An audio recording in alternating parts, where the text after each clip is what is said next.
नमस्कार, स्वागत है आपका आर्या न्यूज में। मैं हूं आपके साथ सुमन पाल। शुरुआत करते हैं खबरों की। आपको बता दें कि देश में जानलेवा कोरोना वायरस के मामले घटने के बाद एक बार फिर बढ़े हैं। देश में पिछले 24 घंटे में कोरोना वायरस के 22,431 मामले सामने आए हैं। वहीं 318 लोगों की मौत भी हो गई है।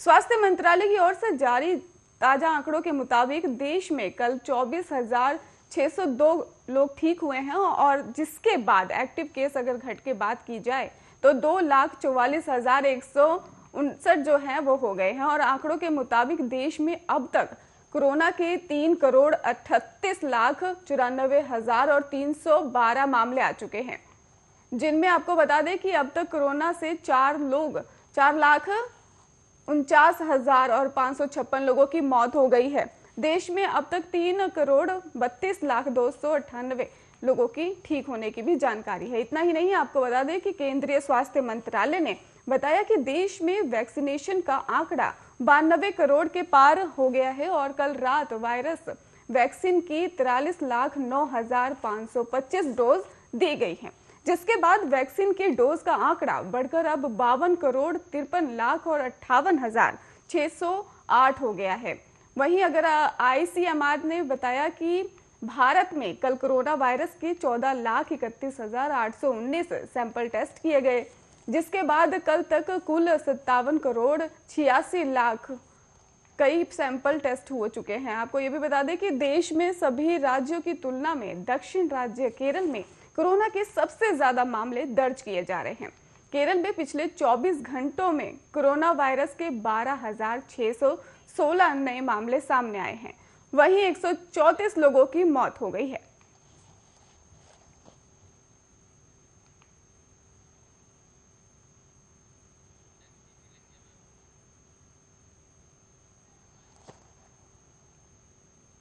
क्षेत्रीय पंचायत चुनाव के तीसरे चरण में शुक्रवार 8 अक्टूबर को जिले के राजौन प्रखंड की 18 पंचायतों के लिए 549 जो बूथों की थी वो मतदान होगा और इसको देखते हुए तैयारी भी पूरी कर ली गई है। बुधवार को सभी मतदानकारियों के बीच नियुक्ति पत्र और चुनाव सामग्री बांटी गई। 18 पंचायतों में कुल 2000 आपको बता दें कि 137 प्रत्याशी मैदान में हैं। तीसरे चरण का प्रचार प्रसार का शोरगुल जो है वो बुधवार शाम 5 बजे तक थम गया। चुनाव प्रचार कार्य संपन्न होने के साथ ही प्रत्याशी डोर टू डोर मतदान पर्ची एवं वोटर लिस्ट पहुंचाने में जुट गए हैं। वहीं शांतिपूर्ण ढंग से मतदान संपन्न कराने को लेकर प्रशासन ने कमर भी कस ली है। राजौन में चुनाव संपन्न कराने के लिए 500 आपको बता दें कि 249 बूथों को 18 सेक्टरों मजिस्ट्रेटों और चुनाव पर्यवेक्षक के हवाले किया गया है। और मालूम हो कि जिला परिषद सदस्य, पंचायत समिति सदस्य और मुख्य और वार्ड सदस्यों का मतदान EVM मशीन के सहारे और सरपंच और पंच का चुनाव बैलेट बॉक्स के माध्यम से होगा। पंचायत चुनाव को लेकर 256 बूथों के अलावा 3 सहायक बूथ बनाए गए हैं। कुल अगर बात की जाए 549 बूथों के लिए तो 207 भवनों का उपयोग किया जा रहा है। राष्ट्रीय उच्च विद्यालय धोनी को आदर्श मतदान केंद्र बनाया गया है। प्रशासनिक स्तर पर 36 मतदान केंद्रों को आपको बता दें कि भेद संवेदनशील घोषित किया गया है, जहां विशेष निगरानी रखे जाने का प्रबंध भी किया जा रहा है।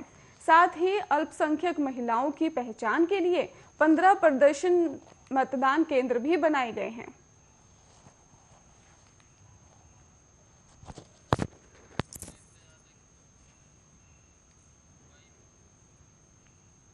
बुधवार को कांग्रेस नेता राहुल गांधी, प्रियंका केसी और वेणुगोपाल, पंजाब के CM चरणजीत सिंह चन्नी और छत्तीसगढ़ के मुख्यमंत्री भूपेश बघेल ने लखीमपुर खीरी हिंसा के पीड़ित परिवार के सदस्यों से मुलाकात की। आज भी लखीमपुर खीरी से सियासी जमावड़ा होगा और उत्तर प्रदेश के पूर्व मुख्यमंत्री अखिलेश यादव लखीमपुर खीरी जाएंगे। लखीमपुर में मारे गए किसानों के परिजनों से मिलने और अखिलेश यादव लखीमपुर पहुंचेंगे। बहुजन समाज पार्टी के राष्ट्रीय महासचिव और राज्यसभा सांसद सतीश चंद्र मिश्र लखीमपुर खीरी के लिए अपने निवास लखनऊ से निकलेंगे। सतीश चंद्र मिश्र वहां पर पहुंचकर मृतकों के परिजनों से मुलाकात भी करेंगे। लखीमपुर घटना के विरोध और किसानों के समर्थन में आज नवजोत सिंह सिद्धू के साथ यूपी के लखीमपुर खीरी हजारों गाड़ियों का काफिला जाएगा। इतना ही नहीं, प्रगट सिंह ने इस बात की जानकारी भी दे दी है। आपको बता दें कि पूरे पंजाब से लोग इस काफिले में पहुंचेंगे। पंजाब कांग्रेस के कार्यकर्ता नवजोत सिंह सिद्धू के साथ लखीमपुर खीरी जाएंगे। काफिले में पंजाब भर के कांग्रेस के सीनियर नेता भी शामिल होंगे। वहीं मोहाली के डेराबस्सी और फिर बरवाला होते हुए हरियाणा में से गुजरते हुए यूपी की तरफ ये लोग जाएंगे। आपको बता दें कि कांग्रेस नेता दीपेंद्र सिंह ने भी ये कहा है कि अगर रास्ते में हरियाणा पुलिस या यूपी पुलिस में से कोई भी उन्हें रोकता है तो वो प्रदर्शन किया जाएगा।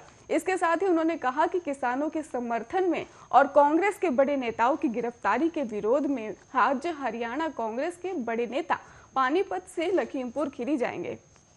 आपको बता दें कि हरियाणा कांग्रेस प्रभारी विवेक बंसल और प्रदेश अध्यक्ष कुमारी शैलजा, नेता प्रतिपक्ष भूपेंद्र सिंह हुड्डा और समेत तमाम कांग्रेस के बड़े नेता विधायक लखीमपुर खीरी जाने वाले हैं।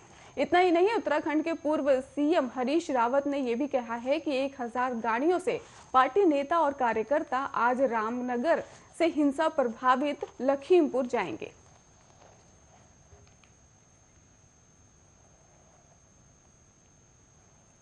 मुंबई में क्रूज ड्रग्स पार्टी को लेकर एनसीबी की बड़ी कार्रवाई सामने आई है। आपको बता दें कि महाराष्ट्र सरकार में मंत्री और एनसीबी के वरिष्ठ नेता नवाब मलिक ने सवाल खड़े कर दिए हैं। नवाब मलिक ने इस मामले को फर्जी भी बता दिया है। नवाब मलिक ने दावा किया है कि शाहरुख खान के बेटे आर्यन खान और अरबाज मर्चेंट को एनसीबी ने नहीं बल्कि बीजेपी से जुड़े मनीष भानुशाली ने गिरफ्तार किया था। नवाब मलिक ने प्रेस कॉन्फ्रेंस करके खुलासा किया कि एनसीबी की इस कार्रवाई में बीजेपी का हाथ है और ये गिरफ्तारी पूरी तरह से राजनीति को प्रेरित करती है। नवाब मलिक ने कहा कि आर्यन खान को एनसीबी के पास लाने वाले और सेल्फी लेने वाले केपी गोस्वामी और मनीष भानुशाली बीजेपी के नेता है। दरअसल आर्यन खान जिस दिन से गिरफ्तार हुआ है उस दिन उसके साथ एक व्यक्ति भी सेल्फी वाली तस्वीर वायरल हुई थी जिसमें शामिल नजर आ रहा था। इसके बाद एनसीबी ने कहा 3 सेल्फी लेने वाला शख्स उनके विभाग का आदमी नहीं है। इतना ही नहीं, बाद में इस शख्स का संबंध बीजेपी से भी पाया गया है। तो एनसीबी की पूरी कार्रवाई पर उठ रहे सवाल हैं और हालांकि इस मुद्दे पर बीजेपी नेता मनीष भानुशाली का भी एक जवाब सामने आ गया है। उनका कहना है, मैं बीजेपी के कार्यकर्ता हूं। क्रूज पर होने वाली इस पार्टी की जानकारी मुझे मिली थी, जिसकी जानकारी मैंने एनसीबी को दी और एक विटनेस और के तौर पर मुझे एनसीबी दफ्तर भी बुलाया गया था। बाकी इस मामले में मेरा कोई लेना देना नहीं है। मैं मालिक का मानहानि का केस करूंगा। इसके साथ ही उन्होंने कहा कि इस मामले में मेरे नाम का खुलासा किया है, मुझे सुरक्षा दी जाए। वहीं नवाब मलिक के आरोपों पर बीजेपी विधायक राम कदम ने भी पलटवार कर दिया है। आपको बता दें कि राम कदम ने कहा है कि एनसीबी के अफसरों ने बहुत साहस के साथ कार्रवाई की। एक और पूरा देश अफसरों की तारीफ कर रहा है तो वहीं दूसरी ओर महाराष्ट्र सरकार ने मंत्री उन पर सवाल खड़े कर रहे हैं और उन अफसरों का अपमान भी कर रहे हैं। आपको बता दें कि ड्रग माफियाओं के साथ महाराष्ट्र सरकार के क्या संबंध है, इसको लेकर भी सवाल किए गए।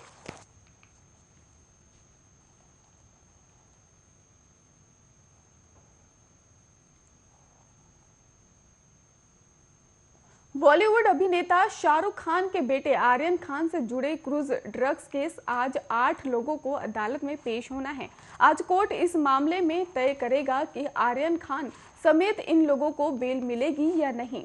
कोर्डिलिया क्रूज पर कथित रेव पार्टी मामले में गिरफ्तार किए गए सुपरस्टार शाहरुख खान के बेटे आर्यन खान को एक दिन की कस्टडी खत्म होने के बाद सोमवार को फिर से कोर्ट में पेश होने के लिए कहा गया था। इतना ही नहीं, जहां से उसे 7 अक्टूबर एनसीबी की हिरासत में भेज दिया गया था। इसके बाद कोर्ट आज तय करेगा कि उन्हें रिहा किया जाएगा या फिर एक बार फिर से उनकी कस्टडी बढ़ाई जाएगी। ड्रग्स केस में फंसे अभिनेता शाहरुख खान के बेटे आर्यन खान 7 अक्टूबर तक एनसीबी की कस्टडी में हैं। उनके वकील सतीश मानशिंदे जल्द से जल्द आर्यन की जमानत दिलाने की कोशिश में लगे हुए हैं। आज इस मामले की फिर से सुनवाई है। ऐसे में सवाल उठता है कि क्या आर्यन खान को जमानत दिलवा पाएंगे या नहीं। एनसीबी ने कोर्ट के सामने दलीलें दी कि आर्यन खान की व्हाट्सएप चैट से खुलासा हुआ है कि वो विदेशी ड्रग्स पेडलर के भी संपर्क में था। एनसीबी ने कोर्ट को बताया कि अमेरिका की दक्षिण कैलिफोर्निया के यूनिवर्सिटी में पढ़ाई के दौरान ड्रग्स का सेवन किया गया था, इसलिए इस ड्रग्स मामले की जांच अंतर्राष्ट्रीय एंगल से भी किए जाने की जरूरत है। इतना ही नहीं, आखिर में अदालत ने आर्यन खान और अन्य 7 आरोपियों को 7 अक्टूबर तक एनसीबी की हिरासत में भेज दिया था।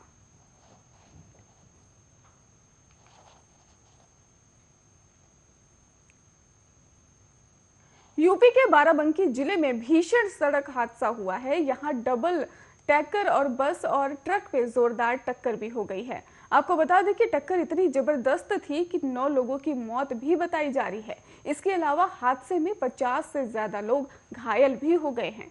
बताया जा रहा है कि यह हादसा थाना देवा अंतर्गत माती क्षेत्र में हुआ है। खबर के मुताबिक ये भी है कि ये डबल डेकर बस दिल्ली से गोंडा बहराइच की ओर जा रही थी। हादसे के बाद लोगों की चीख पुकार सी मच गई। मौके पर पहुंची पुलिस ने लोगों को बाहर निकाला। पुलिस ने घायल लोगों और शवों को जिला अस्पताल भी भेजा। जिला अस्पताल में ही घायलों का इलाज चल रहा है। पुलिस के आला अधिकारी मौके पर फिलहाल मौजूद हैं।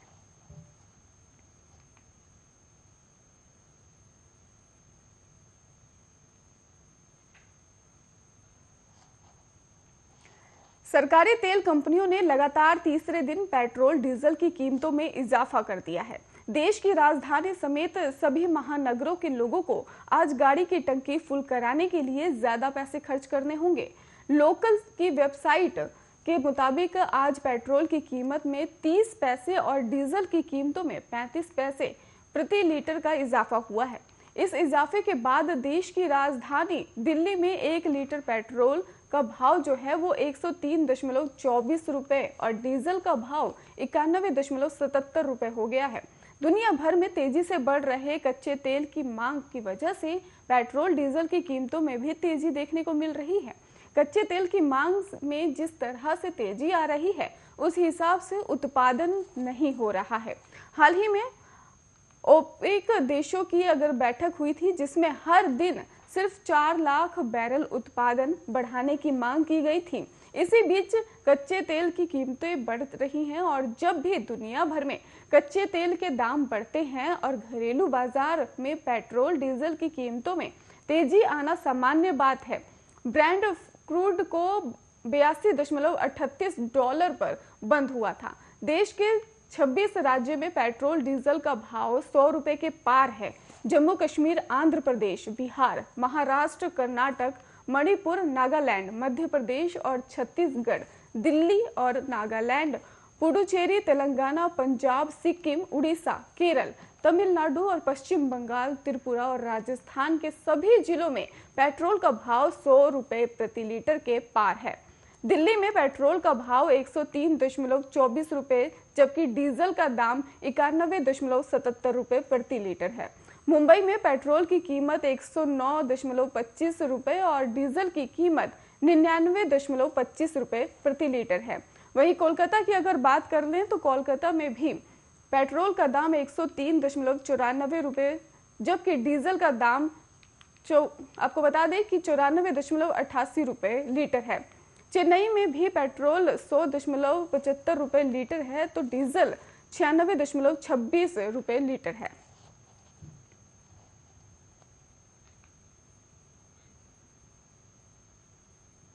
चीन की सेना को मुंहतोड़ जवाब देने के लिए भारतीय सेना ने पूर्वी लद्दाख के फॉरवर्ड एरिया में K9 ऑटोमेटिक आपको बता दें कि तैनात कर दिया है, क्योंकि जैसा चाल चरित्र रहता है चीन के उसके देखते हुए भारत ने पहले से ही व्यवस्थाएं करना शुरू कर दिए हैं।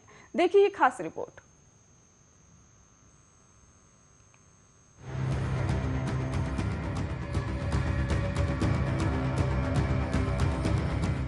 चीन के दोहरे चरित्र को आखिर कौन नहीं जानता। एक तरफ चीन एलएसी पर तनाव कम करने के लिए भारत से बातचीत करता है, तो वहीं दूसरी तरफ पूर्वी लद्दाख में सैनिकों के लिए टेंट लगा रहा। एलएसी के पास के कुछ क्षेत्रों से सैनिकों को पीछे हटाने की प्रक्रिया को आगे बढ़ाने के लिए चीन से अक्टूबर के दूसरे सप्ताह में 13वें दौर की बातचीत की उम्मीद जताई जा रही है। इस बीच आर्मी चीफ जनरल नरवणे ने साफ कर दिया है कि भारतीय सेना हर चुनौती से निपटने के लिए पूरी तरीके से तैयार। लद्दाख में एलएसी पर चीन लगातार तनाव बढ़ाने के लिए कोशिशें कर रहा है। इस बीच पूर्वी लद्दाख में लंबे समय से जारी सैन्य गतिरोध को खत्म करने के लिए भारत और चीन के बीच 13वें दौर की बातचीत अगले हफ्ते होने की संभावना। इसमें पूर्वी लद्दाख के उन इलाकों से सेना हटाने पर विचार होगा जहां पर आपको बता चले दोनों देशों की सेना तैनात है। दोनों देशों के बीच कोर कमांडर स्तर की वार्ता होनी है। सूत्रों के मुताबिक बातचीत का समय और स्थान अगले 3-4 दिनों में तय होने की उम्मीद। वार्ता के दौरान वास्तविक नियंत्रण रेखा के नजदीक बचे ठिकानों से सेना को हटाने पर विचार होगा। हॉट स्प्रिंग्स और कुछ अन्य क्षेत्रों से सेना वापस बुलाने पर चर्चा होगी। सेना प्रमुख जनरल MM नरवणे ने कहा कि उम्मीद है कि अक्टूबर के दूसरे सप्ताह में चीन से 13वें दौर की बातचीत होगी और हम इस बात पर आम सहमति पर पहुंचेंगे कि डिसएंगेजमेंट कैसा होगा। पिछले 6 महीने से स्थिति सामान्य है। 1 साल से ज्यादा वक्त से बातचीत चल रही है। 12वें दौर की बातचीत पिछले महीने हुई थी और आपको बताते चले 13वें दौर की बातचीत जल्द हो सकती है। उन्होंने आगे अपनी बात को बढ़ाते हुए कहा कि हो सकता है अक्टूबर के दूसरे हफ्ते में ही बातचीत हो। जैसा कि हमने मसलों पर बातचीत की है, हम इस बात को लेकर आश्वस्त है कि हम सहमति पर पहुंच ही जाएंगे। कैसे डिसएंगेजमेंट की प्रक्रिया को आखिर आगे बढ़ाया जाए, सभी बिंदुओं पर मसले को सुलझा लिया जाएगा। जब बातचीत शुरू हुई थी, आपको बताते चले, तब भी लोगों ने तमाम सवाल किए थे कि कैसे इसे हल किया जा सकता है। लेकिन उन्होंने कहा है कि हमारा ये निश्चित रूप से मानना है कि बातचीत के जरिए मसले को हल किया जा सकता है। पिछले कुछ महीनों में ऐसा हुआ भी। हमें इसे लेकर भरोसा है कि नतीजे अच्छे ही हासिल होंगे। इस बीच एलएसी पर चीन की चालबाजियों से निपटने के लिए भारत ने भी अपनी तैयारियां तेज कर दी। एलएसी पर चीन की सेना को मुंहतोड़ जवाब देने के लिए पूर्वी लद्दाख के फॉरवर्ड एरिया में भारतीय सेना ने K9 स्वचालित हॉविट्जर रेजिमेंट को तैनात कर दिया। K9 वज्र 155 मिमी हॉविट्जर तोप लगभग 50 किलोमीटर दूरी पर मौजूद दुश्मन के ठिकानों पर हमला करने में सक्षम है। ये तोपें ऊंचाई वाले इलाकों में भी काम कर सकती हैं। इसका फील्ड ट्रायल बेहद सफल होगा। पूर्वी लद्दाख के 2 दिवसीय दौरे के दौरान सेना प्रमुख ने चीन को चेतावनी दी। जनरल MM नरवणे ने कहा है कि भारतीय सैनिक पूर्वी लद्दाख में किसी भी अप्रत्याशित स्थिति से निपटने के लिए हर संभव तरीके से प्रयास करेंगे। एक तरफ चीन बातचीत की पहल कर रहा है, तो दूसरी तरफ एलएसी पर सैनिकों की संख्या बढ़ा रहा। हालांकि पिछले कुछ समय से चीन की हरकतों पर नजर डाले तो उसके नापाक मंसूबे साफ पता चलते हैं। चीन की चाल बताती है कि वो पूर्वी लद्दाख में तनाव कम करने और सैनिकों को पीछे हटाने के फिलहाल मूड में नहीं है। चीन एलएसी पर तेजी से इंफ्रास्ट्रक्चर बढ़ा रहा है। हाल ही में उसने, आपको बता चले, पूर्वी लद्दाख में अपने सैनिकों के ठहरने के लिए मॉड्यूलर कंटेनर पर आधारित शेल्टर का निर्माण किया। पूर्वी लद्दाख और एलएसी के करीब चीन आधुनिक हथियारों की तैनाती, एयरबेसों का अपग्रेडेशन कर रहा। लेकिन भारत ने भी साफ कर दिया है कि एलएसी पर चीन की सेना की हर हलचल पर उसकी नजर है। चीन को सटीक जवाब देने के लिए हर मुमकिन तैयारी की जा रही है। इसलिए चीन भारतीय सेना के पराक्रम और शौर्य को लेकर कोई गलतफहमी फिलहाल के लिए तो ना ही पाले। Special desk, Arya news. खबरों का सिलसिला लगातार जारी है। आप देखते रहिए आर्या न्यूज।